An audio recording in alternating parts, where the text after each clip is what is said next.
গগনে গরজে মেঘ ঘন বরষা। উচ্চ মাধ্যমিক বাংলা প্রথম পত্রের সোনার তরী কবিতার প্রথম চরণ এটি।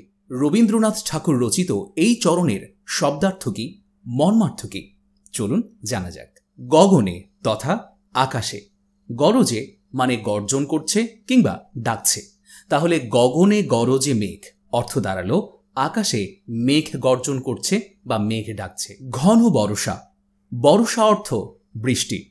এক এক বিশেষ্যের শুরুতে এসে ঘন শব্দের এক এক রকম অর্থ হতে পারে। ঘন শব্দটি যেহেতু এখানে বর্ষা তথা বৃষ্টির শুরুতে এসেছে, আমরা বলতে পারি অবিরাম বৃষ্টি কিংবা মুষলধারে বৃষ্টি। তাহলে পুরো চরণের শাব্দিক অর্থ দাঁড়ায় এমন: গগনে গরজে মেঘ ঘন বরষা, আকাশে মেঘ ডাকছে আর অবিরাম মুষলধারে বৃষ্টি হচ্ছে। এবার আসুন এই লাইনের মর্মার্থটা জানি।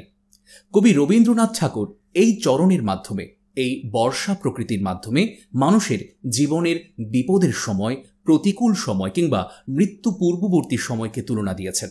তিনি বলছেন, বৃষ্টি যখন অবিরাম ধারায় পড়ে, আকাশে যখন মেঘ গর্জন করে, আমরা একরকম অনিশ্চয়তায় থাকি, ভয়ে থাকি, আশঙ্কায় থাকি, কখন না কি হয়ে যায়, কখন যেন এ প্রাণটা হয়তো চলে যায় বজ্রপাতে কিংবা বন্যায়।